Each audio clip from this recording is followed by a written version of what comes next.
ओम शांति। ओम ये प्रातः क्लास चल रहा था भिलाई में। 10 फरवरी 1967 की वाणी। बात चल रही थी इस महाभारत लड़ाई के बाद सतयुग स्थापन होता है और उस सतयुग में वहां लक्ष्मी नारायण का राज्य होगा। अभी पुराना कलयुग खत्म हो रहा है और नया युग सतयुग आ रहा है। अभी बाप कहते हैं जाग जाओ,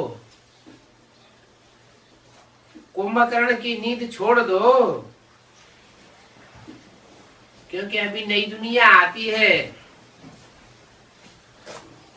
और नई दुनिया को स्वर्ग कहा जाता है, पुरानी दुनिया को नरक कहा जाता है। क्यों? नई दुनिया को स्वर्ग क्यों कहा जाता है? दुख नहीं है? दुख नहीं होता नहीं, इसलिए कहा जाता है, उसका अर्थ ही है स्वर्ग। कहाँ गया? स्व स्थिति में ग माना गया। कहाँ गया? जो भी देवताएं होते हैं वो स्व स्थिति में स्थित रहते हैं, पर चिंतन नहीं करते, इसलिए वो स्वर्ग में रहते हैं। और यहाँ इस दुनिया में क्या होता है? स्वचिंतन नहीं करते हैं और परचिंतन, ये क्या कर रहा है, ये क्या कर रहा है, यहाँ ऐसे कैसे हो रहा है, इसने ऐसे कैसे कहा, उसने वैसे वैसे कैसे कहा। माने परचिंतन ज्यादा होता है, इसलिए इसलिए नरक है। तो परचिंतन से पतन नरक और स्वचिंतन से उन्नति स्वर्ग।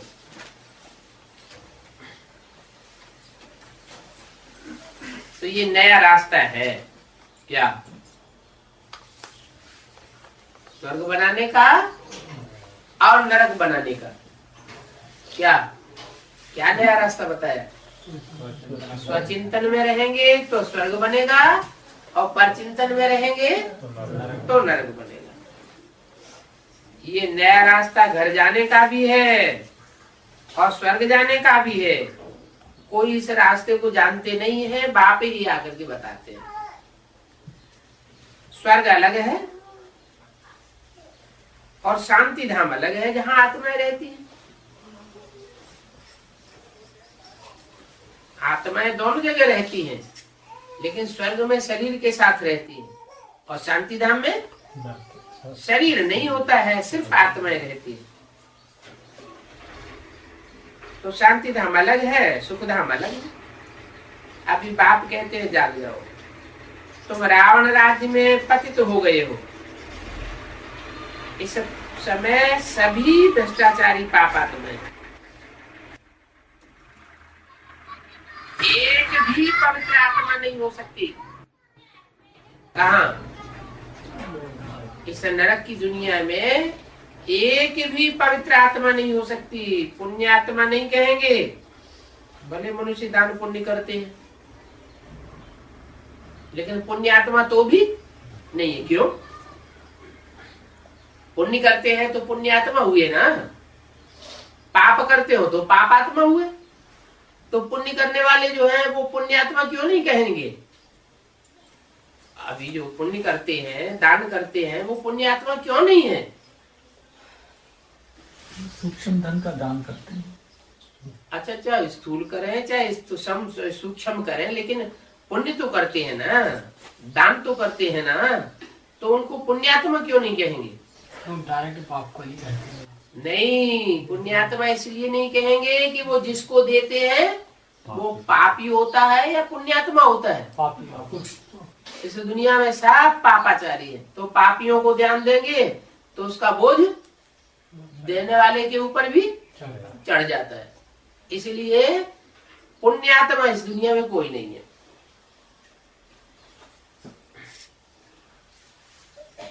पतित आत्माएं यहाँ कलयुग में होती हैं। इसलिए कहते हैं ईश्वर बाबा हमको आकर के पावन बनाओ। ये पवित्रता की बात है। कौन सी बात? कि पुण्य दान को कहा जाता है। काहे का दान है? हाँ, नहीं, विकारों का तो दान ठीक है, उसको भगवान को देना है, लेकिन दूसरों को क्या देना है? ज्ञान का दान। पवित्र वाइब्रेशन का ज्ञान दान, पवित्र संकल्प का दान, पवित्र वाचा का दान। कोई ऐसी वाचा हमारे मुख से नहीं निकल जाए जो दुर्वासा वाली वाचा हो, दूसरों को देने वाली वाचा हो, ग्लानि किसी की निकालने वाली वाचा हो, और जो कर्मेंद्रियों से जो हम कर्म करें वो भी पवित्र हो। अपवित्र कर्म कर्मेंद्रियों से न हो जाए।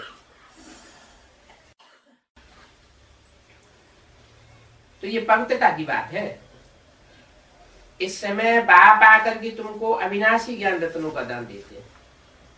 किस समय? इस संगम युग में, कलयुग के अंत में और सतयुग के आदि में बाप ही आकर के तुमको अविनाशी ज्ञान रत्नों का दान देते हैं। और ऐसा दान कोई कर ही नहीं सकता, किसी के पास है ही नहीं सच्चाई का ज्ञान। कहते हैं तुम भी औरों को दान देते रहो। अगर देते रहेंगे तो 5 विकारों का ग्रहण छूट जाएगा।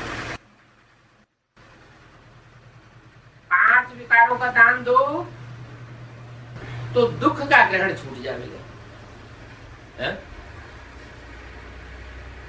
कोई पूछते हैं, बाप भी पूछते हैं, बाप पूछते हैं तुम हेवनली गॉडफादर के बच्चे बने हो तो हेवन में होने चाहिए, फिर नरक में क्यों बैठे हो? अरे करोड़पति का बच्चा होगा तो पैसे पैसे के लिए मोहताज होगा क्या? नहीं होना चाहिए ना। इसका मतलब क्या हुआ है? विकारों का दान अभी नहीं दिया है। दुख का ग्रहण छूट जाएगा अगर 5 विकारों का दान दे देंगे। पवित्र बन के सुखधाम चले जाएंगे। क्या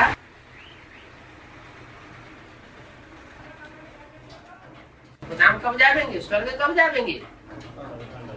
स्व स्थिति में रहने वालों को 5 विकार अटैक नहीं करेंगे, और परचिंतन में रहने वालों को 5 विकार अटैक करते हैं। तो 5 विकारों में नंबर 1 कौन सा है? काम विकार। उसको छोड़ आप पवित्र बन जाओ। कुछ भी कहते हैं ये पतित पावन, हमको आकर के पावन बनाओ। क्या ये नहीं कहते कि हे पतित पावन आओ और ज्ञान सुनाकर चले जाओ। ज्ञान सुनाने के लिए नहीं कहते। क्या कहते हैं? हे पतित पावन आओ और आकर के हमको पावन बनाओ। ऐसे तो ब्रह्मा के तन में आया, ज्ञान सुनाकर चला गया, लेकिन पतित से पावन कोई नहीं बना। क्यों नहीं बना? क्योंकि पतित से पावन बनाने के लिए संग का रंग चाहिए। पावन देवताएं थे, द्वापर में आकर के पतित कैसे बने? जो विधर्मी आत्माएं आई उनके संग के रंग में आकर के पतित बने। तो अनेकों के संग के रंग में आकर के पतित बने तो पावन कैसे बनेंगे? जो एक ऊंचे ऊंच बाप है, अगर उसका संग करेंगे बुद्धि से तो पावन बनेंगे। बाप कहते हैं अभी मैं फिर आया हूं। अभी भारत वैश्यालय हो गया है। आलय माने किसका घर हो गया है? अभी सारा भारत वैश्याओं का घर हो गया है। बाप कहते हैं मैं वैश्यलस बनाने के लिए आया हूं। वैश्यालय जो विशेष हो गया है, विष भरी दुनिया हो गई है, विषय विकारों से भरी हुई ये दुनिया हो गई है, इसको मैं अब फिर से क्या बनाने आया हूं? निर्विकारी दुनिया बनाने आया हुआ हूं। ये भी खेल है। मैं आकर के निर्विकारी बनाता हूं और रावण आकर के विकारी बना देता है। मैं आकर के सुखी दुनिया बनाता हूं और रावण आकर दुख की दुनिया बना देता है। भारत के लिए खेल है। बाप भी भारत में ही आकर के साधारण तन में प्रवेश करते हैं।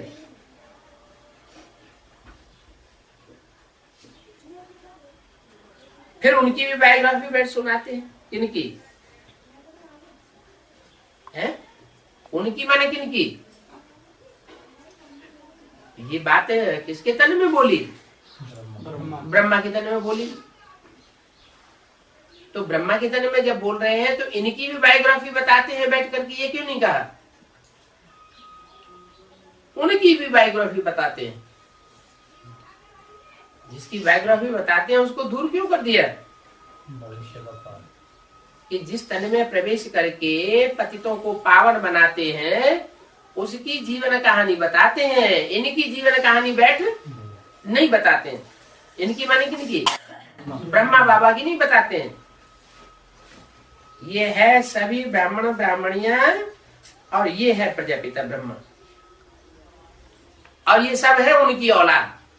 किनकी? प्रजापिता ब्रह्मा।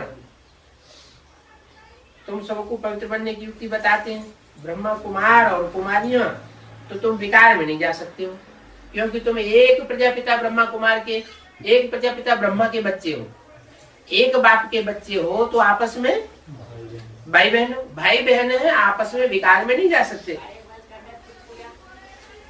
तुम ब्राह्मणों का ये एक ही जन्म है? क्यों? ब्राह्मणों का एक ही जन्म है। वो कोई ब्राह्मण दो दो तीन तीन जन्म नहीं लेते हैं? लेते हैं नहीं लेते हैं? संगम युग 100 साल का होता है। उस 100 साल के संगम युग में कोई ब्राह्मण 2-3 जन्म लेते हैं या नहीं लेते हैं? लेते हैं। फिर एक ही जन्म क्यों बताया? नहीं, पक्के ब्राह्मण जो बनते हैं, जो ब्राह्मण सो देवता कहे जाते हैं, वो जन्म सिर्फ एक ही है। देवता वर्ण में तुम 21 जन्म लेते हो। क्या 3-3 जन्म तो होते हैं, कोई के 2-2 जन्म भी होते हैं, लेकिन तुम सिर्फ देवता वर्ण में एक ही जन्म लेते हो।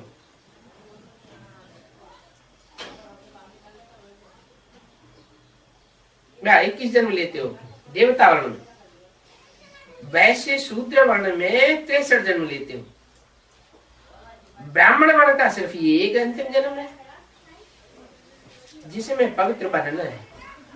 बाप कहते हैं पवित्र बनो और बाप को याद करो, अथवा तो यूं कहो कि योग बल से विक्रम भस्म करो। यही एक अंतिम जन्म पवित्र बनना है। सतयुग में तो कोई पतित होता ही नहीं है। अभी इस अंतिम जन्म में तुम पावन बनेंगे तो 21 जन्म पावन ही बने रहेंगे। फिर तुम पतित 21 जन्म तक नहीं बनेंगे। पावन थे, अभी पतित बने हो। पतित हो तब तो बुलाते हो ना, है? जो बुलाते हैं, आह्वान करते हैं, उससे क्या साबित होता है? ये पतित है। अच्छा, वहां माउंट आबू गुलजार दादी में बुलाते हैं या बुना बुलाई आ जाते हैं? तो उससे क्या साबित हुआ? पतित है। अच्छा, वहां की बात छोड़ दो, यहाँ एडवांस पार्टी में बुलाते हैं या नहीं बुलाते हैं? बिगर बुलाए आते हैं। बिगर बुलाए आते हैं। बुलाते नहीं, अंदर अंदर से लगन नहीं है बाबा आ जाए, बोलते हैं आ जाए, अंदर अंदर बुलाते हो ना। बुलाते हो, इसका मतलब पतित हुए या पावन हुए?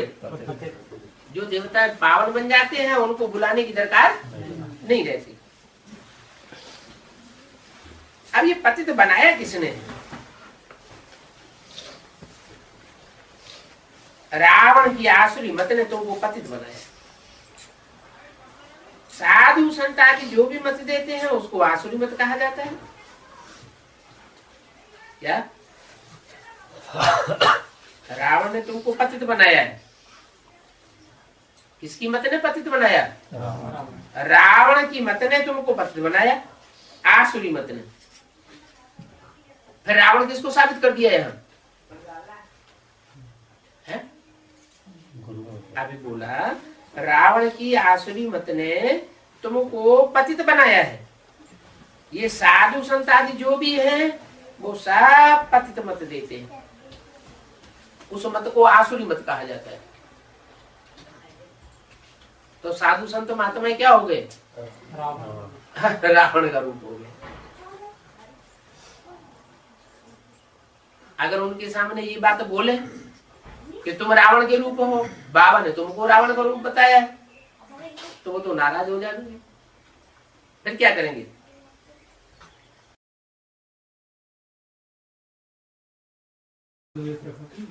हाँ, रावण ने साधु रूप धारण किया था, तो रावण साधु रूप धारण करके आया हुआ है। साधु का रूप धारण करता है और कहता है कि शिवो हम भगवान के रूप हैं, भगवान सर्वव्यापी है। ये है ही रावण राजा। सबकी भ्रष्ट मत है, इसलिए उनको भ्रष्टाचारी देवताओं को श्रेष्ठाचारी कहा जाता है। तो ये है नया रास्ता। क्या?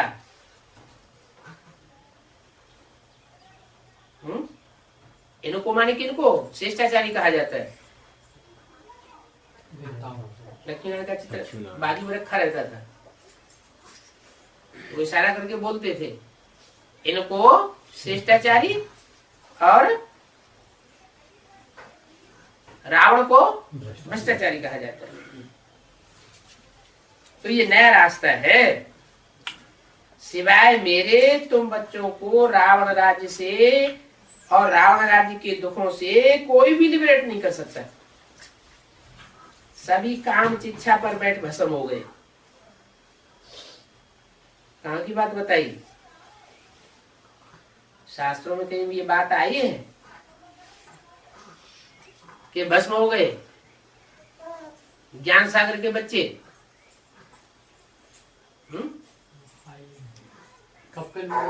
हाँ, कहते हैं राजा सगर के वो 7,000 पुरखे थे, वो सब भस्म हो गए। उनको शाप दिया, जाओ भस्म हो जाओ, तो सब भस्म हो गए। फिर उनके लिए क्या किया गया? गंगा। फिर गंगा लाई। तो पानी की गंगा थोड़ी ही लाई, ये तो ज्ञान की गंगा की बात है। तो मुझे आकर के ज्ञान की इच्छा पर बिठाना पड़ता है और ज्ञान जल डालना पड़ता है। साधु संत महात्मा है, कोई अनुष्ठान आकर के कराते हैं तो अंजलि में जल लेते हैं और यूं यूं करके फेंको, पवित्र बनाओ। वो स्थूल जल की बात तो है नहीं, है तो ज्ञान जल की बात। ज्ञान जल डालना पड़ता है, सबकी सदगति करनी पड़ती है। जल के छींटे इधर उधर चारों तरफ, वो तो भक्ति मार्ग में फैलाते हैं। बाप कहते हैं सबको सदगति करनी पड़ती है। जो आकर के पढ़ते हैं उनकी सदगति होती है, और आकर के पढ़ते ही नहीं। भगवान आकर के जो सदगति का ज्ञान देते हैं, उस ज्ञान को जो आकर के पढ़ते ही नहीं, उनकी सदगति होती भी नहीं। और जिनकी सदगति होती नहीं है वो पतित पावन सीताराम कह के बुलाते भी नहीं।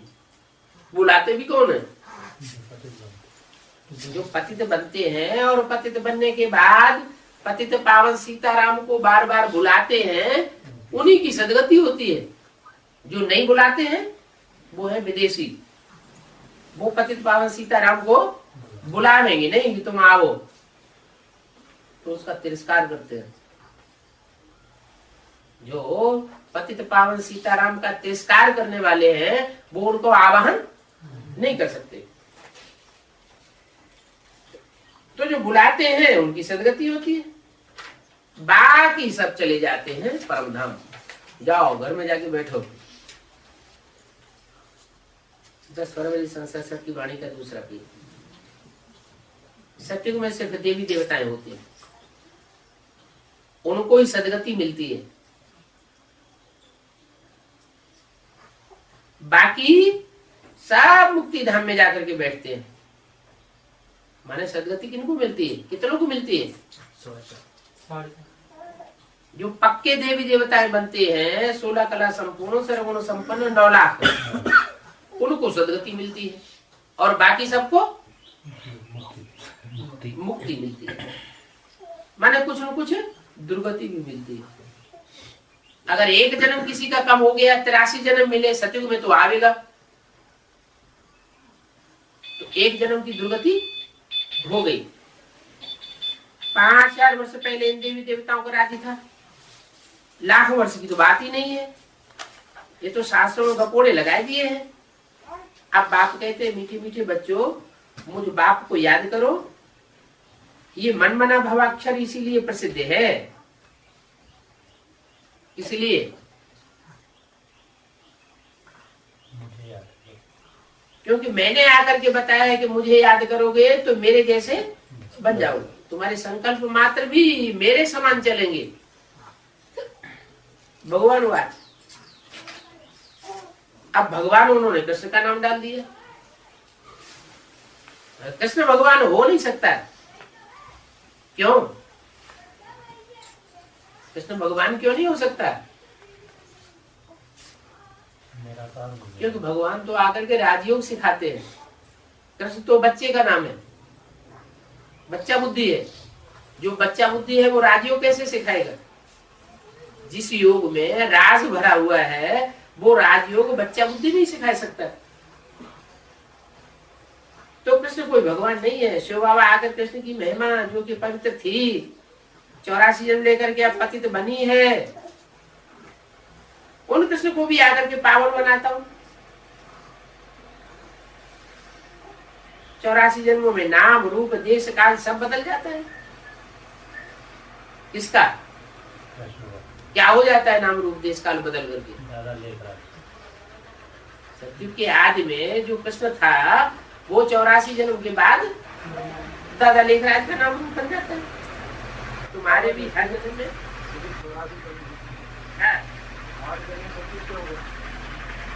8 जन्म सतयुग के हुए। किसकी बात कर रहे हैं आप? नहीं, जैसे 84 में से 8 घंटा तुम तो 76 बचता है। नहीं। रहता है क्या? नहीं, आप किस आत्मा की बात कर रहे हैं? जो सतयुग की 84 जन्म लेने के लिए आप किस आत्मा की बात कर रहे हैं? सतयुग के 8 जन्म लेने के लिए किस आत्मा की बात कर रहे हैं? सतयुग की कोई भी आत्मा। हाँ, हाँ, सतयुग के 8 जन्म। 8 हाँ? तो 84 में से 8 में 76। हाँ। तो बाप की प्रत्यक्षता भी 76 होती है, तो ये क्या राम बाप का कार्ड इससे संबंध है? हाँ, तो जो सतयुग है, जो सतयुग में अधिष्ठाता कौन है? जो सतयुग का मुखिया है वो कौन है? पहली आत्मा कौन है? पहले आता है कश्यप। जब सतयुग का जो सीन दिखाया जाता है, त्रेता का सीन दिखाया जाता है, उसमें चित्र किसका छपा हुआ है? राधा कृष्ण का छपा हुआ है। तो राधा कृष्ण जो है वो सतयुग के अधिष्ठाता है। बाप आकर बच्चे को राज्य देते हैं, सतयुग का, नई दुनिया का। तो जो सतयुग का राज्य बाप आकर के देते हैं, उस सतयुग की शूटिंग भी कौन करता होगा? किसके द्वारा कराते होंगे? कृष्ण वाली आत्मा के द्वारा सतयुग की शूटिंग होती है। वो तो देवता ही आत्मा है। मैं न देवता बनता हूँ और न मैं शूद्र बनता हूँ, न ब्राह्मण बनता हूँ। शिव बाबा का पाठ नहीं है। तो सतयुग की स्थापना का जो कार्य है या शूटिंग का कार्य है वो कृष्ण की रहबरी में पूरा होता है, और वो है 40 साल। 40 साल पूरे हुए तो सन 76 आ जाता है। तो ये तो बिल्कुल ठीक है नहीं, इधर से कि 8 जन्म जब निकल जाते हैं तो सन 76 आता है। सन 76 जब शुरू होता है तो जैसे कि त्रेता युग की शूटिंग शुरू हो जाती है। भगवान वाच, भगवान कोई कृष्ण नहीं है। शिव बाबा आकर कृष्ण की आत्मा को पवित्र बनाते हैं, जो 84 जन्म लेकर के पतित बनी है। उनकी भी आत्मा पवित्र बनती है ना, क्योंकि उनका नाम रूप देश काल सब बदल जाता है। तुम्हारे भी हर जन्म में फीचर्स बदलते जाते हैं। आत्मा एक शरीर छोड़ दूसरा लेती है, कभी स्त्री बनती है, कभी पुरुष बन जाती है। ये ड्रामा प्लान अनुसार नूद है स्त्री पुरुष बनने की। क्या नूद है? एक जन्म स्त्री, एक जन्म पुरुष। जास्ती से जास्ती 2 जन्म स्त्री या 2 जन्म पुरुष मिल सकते हैं। इससे ज्यादा तब्दीली नहीं हो सकती। किसी के अंदर मान लो पुरुष जन्म व्यक्ति के संस्कार ज्यादा रह गए तो अगले जन्म में भी जाकर के पुरुष बन सकता है। स्त्री व्यक्ति के संस्कार ज्यादा रह गए तो अगले जन्म में भी स्त्री बन सकता है। ये स्त्री पुरुष बनता क्यों है? याद में शरीर छोड़ते हैं पुरुष काम विकार प्रधान होता है। हर प्राणी मात्र में काम विकार प्रधान, ऐसे नहीं मनुष्य मात्र में ही, जो भी प्राणी मात्र है उन सब में काम विकार प्रधान है। तो काम विकार की प्रधानता होने के कारण अंत समय में उन्हें वही याद आता है जो सारा जीवन याद किया। काम विकार की प्रधानता के कारण स्त्री पुरुष को याद करती है, पुरुष स्त्री के चोले को याद करता है, सारा जीवन याद आता है। तो अंतमते सुगते हो जाती है। पुरुष को स्त्री याद आ जाती है, स्त्री को पुरुष याद आ जाता है। पुरुष को स्त्री याद आवेगी तो उसको स्त्री का जन्म मिल जाता है, और स्त्री को पुरुष याद आ जाता है तो उसको पुरुष का जन्म मिल जाता है। ऐसे ही बाबा पशु पक्षियों में भी ऐसे ही, पशु पक्षी में भी ऐसा ही होता है। नर और मादा लिंग परिवर्तन होता है तो कभी स्त्री कभी पुरुष बन जाते हैं। ये ड्रामा प्लान अनुसार रूढ़ है। एक जन्म न मिले दूसरे से, फिर तुम्हारा यही जन्म रिपीट होगा तो फिर एक्यूरेट यही फीचर्स होंगे। ये ड्रामा अनादि बना बनाया है। क्या कितनी वंडरफुल बात कि इस 2006 में हमारा यही फीचर होगा, यही चेहरा होगा, दूसरा चेहरा अगले कल्प में नहीं होगा। और कल्प कल्पांतर 2006 में मार्च में ऐसा ही चेहरा होगा। ऐसे ही बैठे हैं। ऐसे ही बैठे हो। ऐसे क्यों होता है? ऐसा इसलिए होता है कि दुनिया के जो भी तत्व हैं, 5 तत्व, वो 5 तत्व का भी अपना अपना साइकिल है। जैसे हमारी आत्मा 84 के चक्कर में चक्कर लगाती हुई आती है, ऐसे ही ये जो अणु है उस अणु का भी एक चक्र है। पृथ्वी जल वायु अग्नि आकाश इनसा का भी चक्कर है। तो जो जिस चक्कर में जिस स्थान पर पहुंचता है, जिस समय की सुई पे पहुंचता है, उसको वैसा ही रूप 5000 वर्ष पहले वाला धारण करना पड़ता है। ये बदल नहीं सकता। जो जो शरीर 84 जन्मों में मिले हैं वो ही फिर अगले कल्प में मिलेंगे।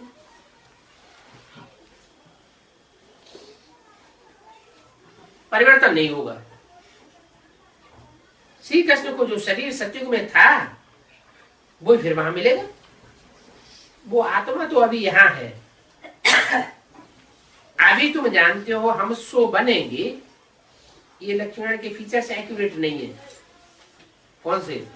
जो अभी बना लिए हैं। जो लक्ष्मण का चित्र बनाया हुआ है वो एक्यूरेट फीचर्स नहीं बनाए।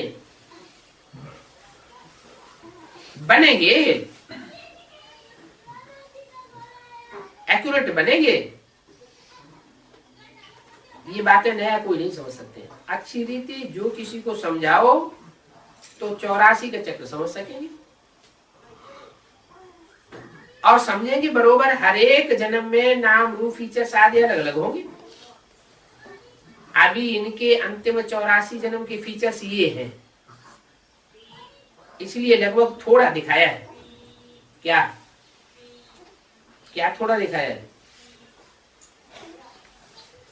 लक्ष्मी नारायण की जो फीचर्स हैं, जो चित्र में दिखाए गए हैं, वो सतयुग के फीचर्स से थोड़े मिलते जुलते दिखाए हैं। पूरा एक्यूरेट नहीं है। अगर इतना भी न दिखाए तो मनुष्य समझ नहीं सकते हैं। तुम बच्चे जानते हो ये मम्मा बाबा ही फिर ये लक्ष्मी नारायण बनते हैं। यहाँ तो 5 तत्व पवित्र नहीं है। यहाँ शरीर सब पतित तमो प्रधान है। सतयुग में शरीर भी सब पावन होते हैं। कृष्ण को मोस्ट ब्यूटीफुल कहते हैं। ऐसा कहते हैं, मोस्ट मोस्ट ब्यूटीफुल। क्यों? सत्युग में कृष्ण को मोस्ट ब्यूटीफुल कहते हैं, सत्युग में कहते हैं, अभी कहते हैं, ऐसा भक्ति मार्ग में कहते हैं। कृष्ण को मोस्ट ब्यूटीफुल कहाँ की बात है, कहाँ कहते हैं?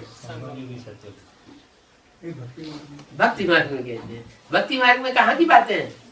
संगम की संगम की बात है, माने सत्युगी कृष्ण की बात नहीं है मोस्ट ब्यूटीफुल की। कहाँ की है? जो संगम की कृष्ण है वो मोस्ट ब्यूटीफुल होता है, नेचुरल ब्यूटी होती है। यहाँ विलायत में भले गोरे मनुष्य हैं, परंतु उनको देवता थोड़े कहेंगे, दैवी गुण तो होते ही नहीं है।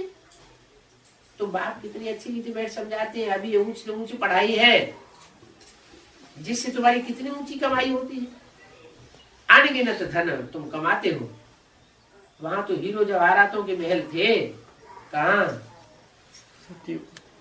हीरे जवाहरातों के हैं, वहां महल बनाने की दरकार पड़ेगी? ठंड में वहां सर्दी गर्मी होगी है? देवान होगा? देवान भी नहीं होगा, सर्दी गर्मी भी नहीं होगी। चोर डकैतों का डर होगा? चोर डकैतों का भी डर नहीं होगा। तो महलवानियां टालियां क्यों बनाएंगे? दीवारें बनाने की दरकार क्यों होगी? है महल माना किला, किला माना संगठन रूपी किले। अभी तो सब गुम हो गए हैं। अपरम अपार कमाई है 21 जन्मों के लिए, इसमें बहुत बहुत मेहनत चाहिए।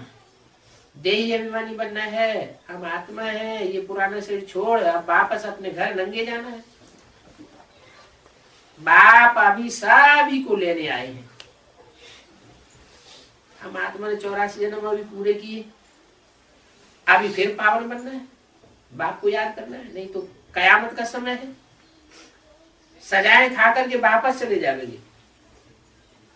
हिसाब किताब तो सभी को चुकतू करना ही है। भक्ति मार्ग में काशी करवट खाते थे तो कोई भी मुक्ति को नहीं पाते थे, फिर क्यों खाते थे? समझते है नहीं, ये थोड़ा ही समझते थे काशी करवट खाने से मुक्ति हो जाएगी। भक्ति मार्ग की परंपरा थी। नहीं, वहां ये समझते थे कि काशी करवट खावेंगे, शिव के ऊपर बलिहार जावेंगे, अर्पण होंगे, सरेंडर होंगे, तो हमारे पूर्व जन्म के सारे पाप भस्म हो जाएंगे। लेकिन ये नहीं जानते थे कि अर्पण होने के बाद भी अगला जन्म मिलता है। तो जब अगला जन्म मिलता है तो फिर तेजी से पाप करना शुरू कर देते हैं, क्योंकि पति दुनिया होती है। बाकी ऐसे नहीं है कि शिव के ऊपर कोई सरेंडर हो जाए तो उसके पाप कर्म हमेशा के लिए खत्म हो जाएंगे। नहीं, पिछले पाप कर्म भस्म हो जाते हैं। तो वो है भक्ति मार्ग, और ये है वहां तो भक्ति मार्ग में जड़ लिंग के ऊपर कुएं में जाकर कूदते थे, और यहाँ तो चैतन्य ज्ञान सागर आया हुआ है। लेकिन जो आया हुआ है अगर उसको पूरा पहचाना नहीं और बिना पहचाने ही अर्पण हो गया धैर्य में अंधश्रद्धा पूर्वक, तो मुक्ति मिलने की बात नहीं है। मुक्ति तब ही मिलेगी जबकि मैं जो हूं, जैसा हूं, जिस रूप में पार्ट बजा रहा हूं, उस स्वरूप को पूरा पहचान। बाप तो कहते हैं मेरे साथ रहने वाले मेरे को पूरा नहीं पहचान पाते। क्या? जो मेरे साथ रहते हैं, साथ सोते हैं, साथ खाते हैं, साथ खेलते हैं, वो भी मेरे को पूरा नहीं पहचान पाते। जब पूरा नहीं पहचान पाते हैं तो क्या अंजाम होता है? फिर मेरा साथ छोड़ देते है। तो ये ज्ञान मार्ग। अब यहाँ कोई जीव घात करने की बात नहीं है। भक्ति मार्ग में तो काशी करवट खाने जाते थे तो कुएं में जो खांडा लगा हुआ होता था, ऊपर एंगल होता था, एंगल से सीधे कूदते थे, खाने में जाके कट के खलास हो जाते थे। वो तो जीवघात हो गया। यहाँ जीवघात की बात नहीं है, काय की बात है? जीते जी मरने की बात। श्रीमत पर चलना अर्थात जीते जी मरना। वो है जीव घाती। फिर भी भावना तो उनमें रहती है ना। तो जिनमें भावना रहती है उनमें भी कोई मुश्किलात साहस धरते हैं। बाकी मुक्ति व जीवन मुक्ति नहीं मिल सकती है। यहाँ तो तुमको मुक्ति जीवन मुक्ति मिलती है। बाप बिना मुक्ति जीवन मुक्ति कोई दे ही नहीं सकता है।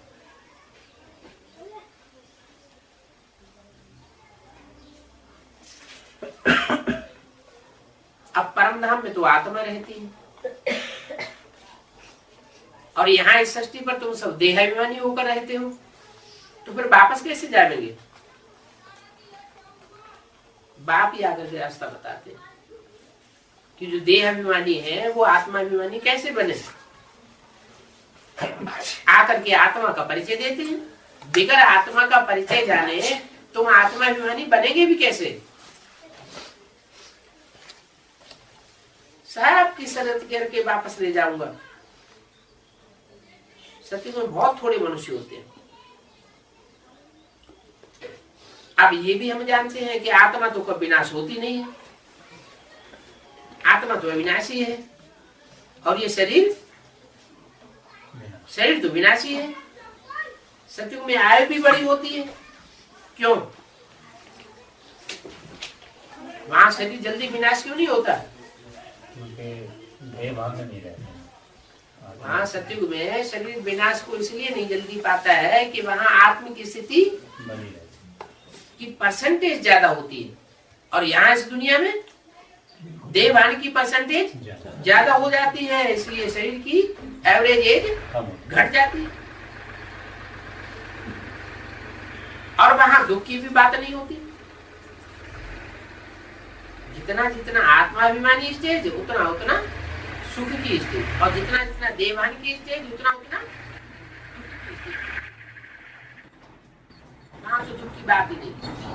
एक शरीर छोड़ दूसरा ले लेते हैं, जैसे सर्प का मिसाल है। एक खल छोड़ी दूसरी लेते हैं। सर्प जो खल छोड़ता है उसको कोई मरना नहीं कहा जाता है। क्या? वो सिर्फ एक खल छोड़ता है और दूसरी लेता है। तो जो सर्प का मिसाल है वो सतयुग का मिसाल है या संगम युग का मिसाल है? संगम युग में होगा ऐसा। कैसा? कि हम अपने शरीर को कंचन बनाए लेंगे। ये शरीर छोड़ेंगे नहीं, शरीर रहेगा, लेकिन ये खल मांस मज्जा हड्डी सब सारी बदल जाएगी। माने 5 तत्व ही चेंज हो जाएंगे। शरीर के 5 तत्व चेंज हो जाएंगे। 36 तक हो जाएंगे। है 36 तक हो जाएंगे। 36 तक? उससे पहले नहीं होंगे। 36 तक तो दुनिया की आबादी होगी 9 लाख 16,108। 16,108 है। एक साथ पैदा हो जाएंगे क्या? कि पहले से ही होना शुरू होंगे? पहले से ही होंगे। तो इसका मतलब कि कंचन काया पहले से ही बनना शुरू होगी। 2018 शुरुआत हो जाएगी। तो जब राधा कृष्ण का जन्म होगा तो पहला यीशु हुआ। जन्म तभी होगा जबकि जन्म देने वालों की कंचन काया बनी हुई हो। खुद की कंचन काया नहीं बनी होगी तो बच्चों का जन्म कैसे देंगे? निर्विकारी बच्चों का जन्म किससे होगा? विकारी शरीर से? विकारी शरीर के 5 तत्वों से नहीं।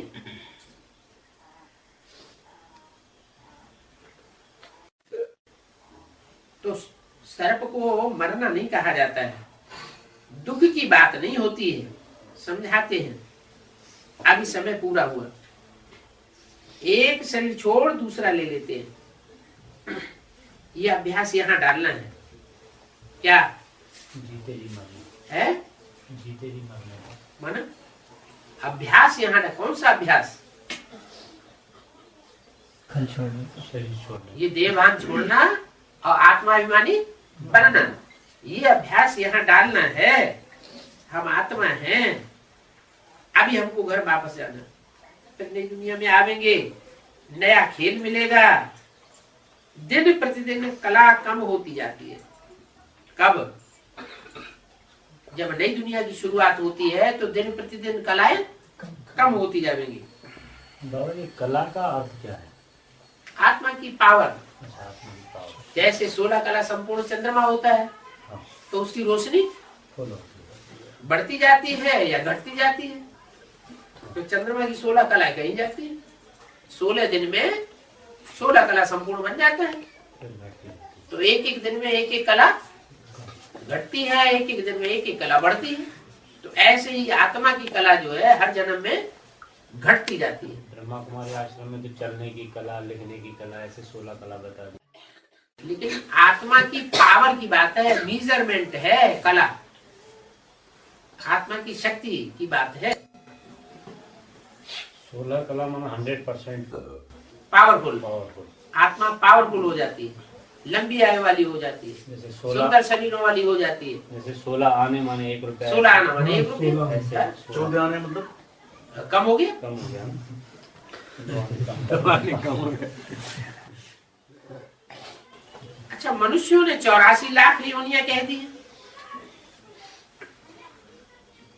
84 जन्मों लेते हैं मनुष्य, लेकिन मनुष्यों ने 84 लाख योनियां कह दी। चलो, मनुष्यों के लिए तो 84 लाख योनियां ही कही, और मेरे को तो अनगिनत कण कण में पत्थर पत्थर में डाल दिए। 84 लाख तो फिर भी कम है, और मेरे को सब में व्यापक बता दिए। इसको कहा जाता है धर्म की ग्लानि। जो धारणा करनी है वो नहीं की। क्या धारणा करनी है? कि वो सुप्रीम सोल एक व्यापी है।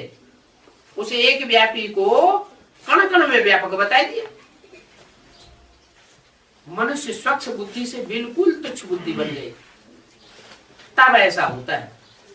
ये शूटिंग बाबा अभी होना है। कैसी? ये तो कड़का में वाली बात है। हाँ। इसकी शूटिंग भी यहाँ ब्राह्मण परिवार में होना है। तो हर एक की बात अगर बैठ के मानने लगेगा तो सबके भगवान नहीं हो गए। जो अभी चल रहा है, है? इसको कहा जाता है धर्म की ग्लानि। मनुष्य स्वच्छ बुद्धि से बिल्कुल तुच्छ बुद्धि बन जाते हैं। अभी बाप तुमको स्वच्छ बुद्धि बनाते हैं। स्वच्छ बनते हैं याद से। बाप कहते हैं अभी नवयुग आता है, उसकी निशानी है ये महाभारत लड़ाई। क्या नवयुग आने की निशानी क्या है? अगर महाभारत लड़ाई न हुई तो ये नई दुनिया नहीं आ सकती। Gateway to heaven is Mahabharat गृह युद्ध। कोई कहे हम नहीं लड़ेंगे,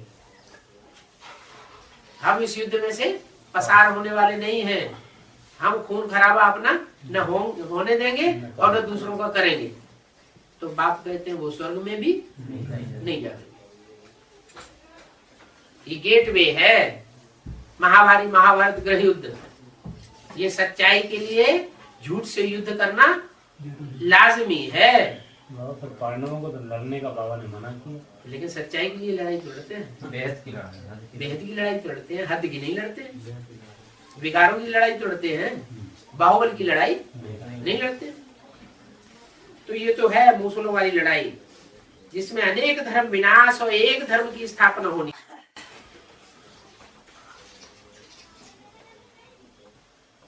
दस फरवरी संसद की वाणी का तीसरा पेज। तो जब एक धर्म की स्थापना हुई थी, जरूर भगवान होगा। मनुष्यों का काम है अनेकतावाद फैलाना, द्वैतवाद फैलाना, दो बातें बताना, अनेक मतें फैलाना, और भगवान का काम है एक मत में सारी दुनिया को पिरोय देना। तो जरूर भगवान चाहिए ना। कृष्ण यहाँ कैसे आ सकते हैं? ज्ञान का सागर तो निराकार है, वह कृष्ण है। कृष्ण को तो ये ज्ञान ही नहीं होगा, ये ज्ञान ही गुम हो जाता है। तुम्हारे भी फिर भक्ति मार्ग में चित्र बनेंगे, रुद्र पूजा होगी। या रुद्र भगवान का चित्र बनाते हैं ना, तो चित्र है किसका? तुम्हारा है। तुम्हारे भी फिर भक्ति मार्ग में चित्र बनेंगे। किससे बोला? मेरा नाम तो शिव है, वो शिव नाम कभी बदलता नहीं। जब शरीर बदलते हैं तो नाम बदल जाता है। इसका मतलब जो ज्योति बिंदु शिव है वो कोई शरीर में प्रवेश करके रौद्र रूप धारण करता है। यज्ञ के आदि में भी रौद्र रूप धारण किया था, वो छोटा रूप था, और अभी अंत में सारी दुनिया के सामने विकराल रूप धारण करेगा। भक्ति मार्ग है पुजारी मार्ग, तुम पूज्य फिर पुजारी बनते हो। कलाएं कम होती जाती है, कलाएं कम होती जाती हैं, तीव्र गति से कलाएं कम कम होती हैं। द्वापर युग से जब द्वैतवादी युग आता है तो तुम भोगी बन जाते हो। क्या भोगी कब कहे जाते हैं? द्वापर युग से जब हम भ्रष्ट इंद्रियों से भोग करते हैं तो हम भोगी कहे जाते हैं। वहां वो योगी होते हैं। कहा? सत्ययुग त्रेता में योगी है। योगी वहां क्यों है? वहां भोग नहीं, सुख भोगते नहीं है क्या? सुख तो भोगते हैं लेकिन श्रेष्ठ इंद्रियों के सुख भोगते हैं। जो ज्ञान इंद्रियां हैं उन ज्ञान इंद्रियों का सुख भोगते हैं देवताएं, भ्रष्ट इंद्रियों का सुख नहीं भोगते। ऐसे नहीं कि वहां किसी की याद में योग लगाते हैं, वहां तो सब आत्मा की स्थिति में रहते हैं, किसी दूसरे की याद की बात है नहीं। वहां है ही पवित्र। कृष्ण को भी योगेश्वर कहते हैं। इस समय कृष्ण की आत्मा बाप के साथ योग लगा रही है।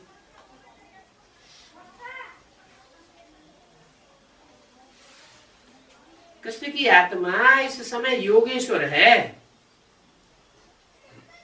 सतयुग में योगेश्वर नहीं कहेंगे।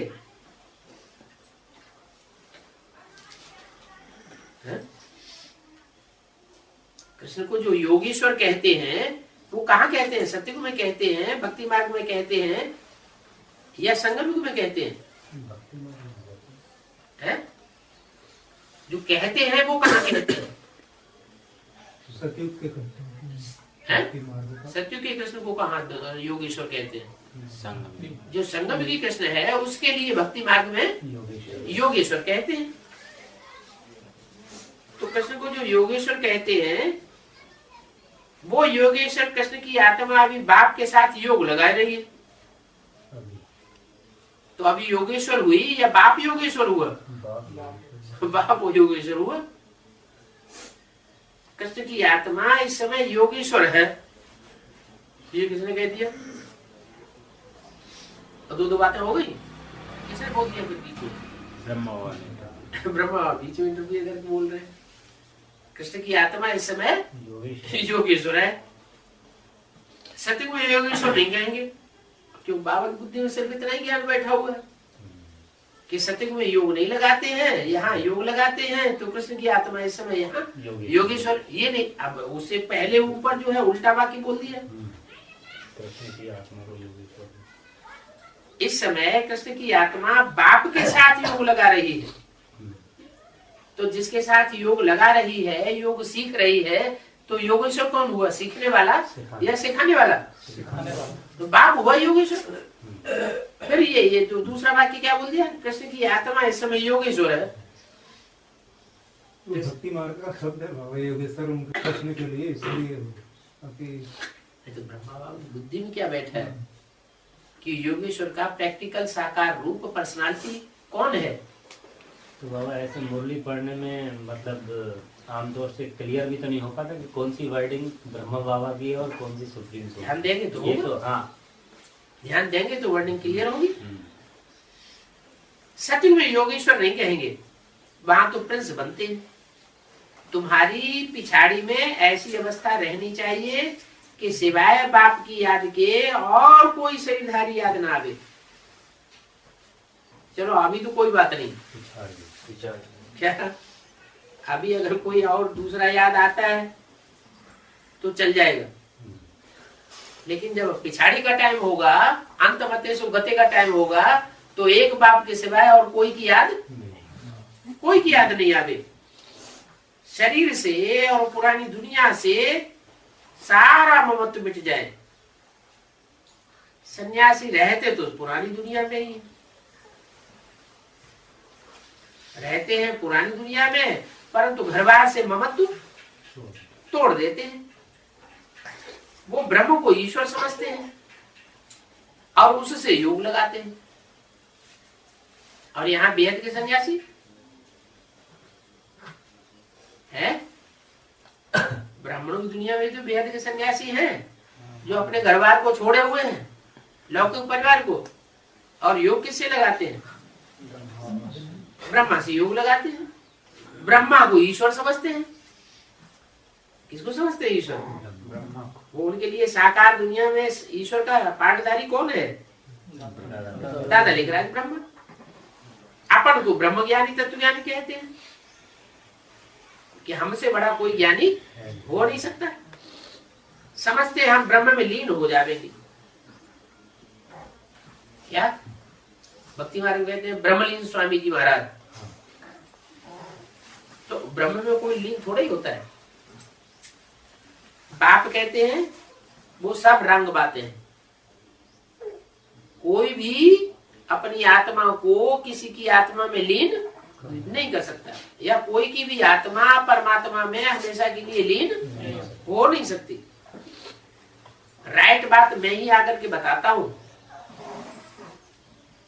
और सब रंग बातें बताते हैं। मुझे ट्रुथ कहा जाता है। God is truth. कोई आत्मा को नहीं कहा जाता ट्रुथ। भारतवर्ष में सत्यनारायण की कथा गाई जाती है क्या? कि एक नारायण ही सत्य है, सत्य लक्ष्मी की भी कथा नहीं गाई जाती। जो सदा साथी साथनी है, चिर संगिनी है, जीवन साथी है, वो भी झूठ। सत्य कौन? सिर्फ एक सत्यनारायण। तो बाप समझाते हैं ये याद की यात्रा बड़ी पक्की चाहिए। ज्ञान तो बहुत आसान है, देही अभिमानी बनने में बहुत मेहनत है। बाप कहते हैं किसी की भी देह को याद नहीं करो।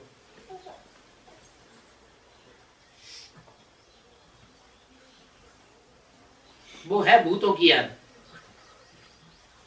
क्या? किसी की भी देह को याद न करो। अच्छा, तो शंकर जी की देह को याद करें या न करें?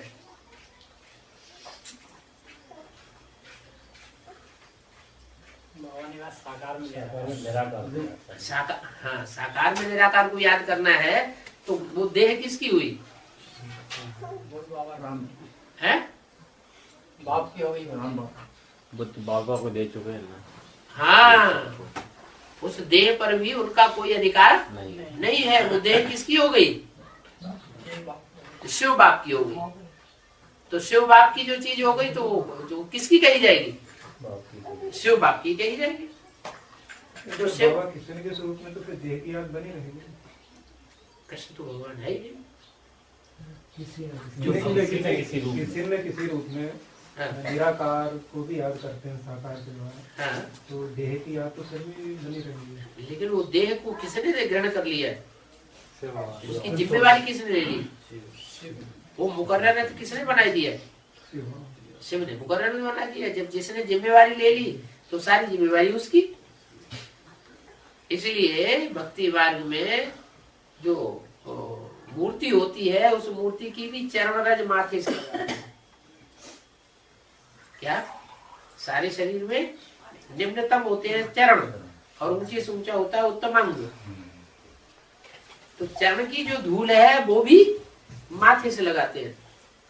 माने अगर चरणों का भी संग मिल जाए तो भी अपने को धन्य समझते हैं।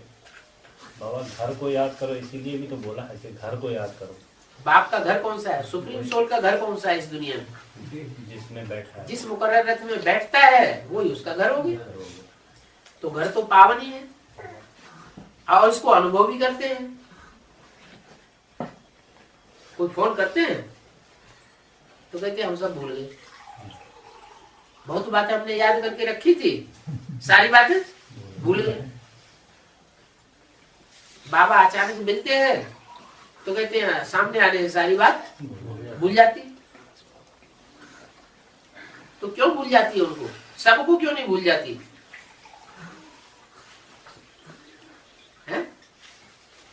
कोई तो सामने बैठ करके ढेर सारे प्रश्न आते हैं, और कोई को बिल्कुल प्रश्न आते ही नहीं। कहते हम तो सब भूल जाते हैं, बाबा को समझ जाते, कुछ याद नहीं रहता।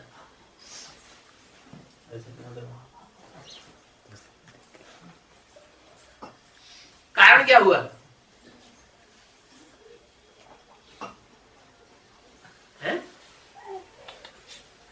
अरे कुछ तो कारण होगा।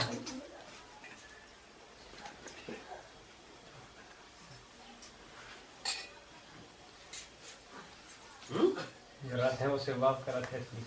नहीं, जो बच्चे बाप के ज्यादा नजदीक हैं पुरुषार्थ में, आत्मिक स्टेज के पुरुषार्थ में ज्यादा नजदीक होते हैं, उनको ये अनुभव होता है कि जैसे ही बाप नजदीक आता है, संग में आता है, सामने आता है, वो सारा सब कुछ भूल जाते हैं। कुमारिका दादी के जो पक्के पक्के फॉलोअर्स होंगे, कुमारिका दादी जब उनके सामने पहुंचेगी तो खुशी का पारावार उनका नहीं रहता, सब कुछ भूल जाते हैं। क्यों भूल जाते हैं? वो जन्म जन्मांतर की छाप उनके अंदर पड़ी हुई है। तो बाबा जो प्रश्न करते हैं इसका मतलब उनकी आत्मिक स्थिति अब प्रश्न करते हैं, दो तरह से प्रश्न बताए हैं व्यक्तवाणी में। एक होते हैं जिज्ञासा शांत करने के लिए, और एक होते हैं प्रश्न अपोजिशन करने के लिए। अब वो उनका भाव क्या है प्रश्न करने का, वो तो वो जाने। मतलब वैसे प्रश्न चलते हैं ना, चलते हैं ना।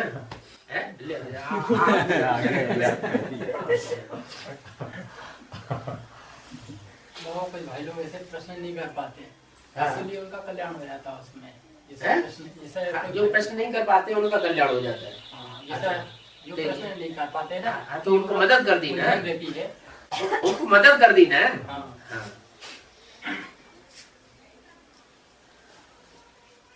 तो बाप कहते हैं किसी की भी देह को याद न करो, वो है भूतों की याद। भूत पूजा है, भूत की याद हो गई ना। कहाँ भगवान और कहाँ भूत। मैं तो अशरीरी हूं, माना मैं तो जिस तन में हूं उसमें आसक्त होकर के नहीं रहता हूं। मैं अशरीरी हूं, और आत्माएं वो शरीर में आसक्त होने की स्वभाव वाली है। देह और देह के संबंधों में, देह के पदार्थों में कुछ न कुछ आसक्ति जरूर होती है, हो जाती है। तो देखो, इन आंखों से देखते हुए बुद्धि से बाप को याद करना है। आंखों से देखते भी जाओ, आंखों से देखते हैं देहधारी को, लेकिन याद करते हैं कैसे? कैसे याद करेंगे? बुद्धि बाबा में लगी रहे, मतलब और आंखें तो साकार को देख रही है, देखते हुए ना देखें, देखते हुए देखें साकार में देख रहे हैं। अच्छा, हम आपको पुकारेंगे कैसे? नाम रूप से ही पुकारेंगे। नाम रूप से पुकारेंगे तो देह याद आएगी, तभी तो पुकारेंगे। कि ये कहेंगे हे आत्मा इधर आओ, आत्मा कहेंगे तो बिंदु याद आएगा। और बिंदु का जो स्पेशल रूप है, अपना विशेष आकार है, प्रकार है, वो तो साकार ही होगा। तो साकार को देखेंगे तभी तो नाम रूप याद आएगा, नहीं तो नाम रूप कैसे याद आएगा?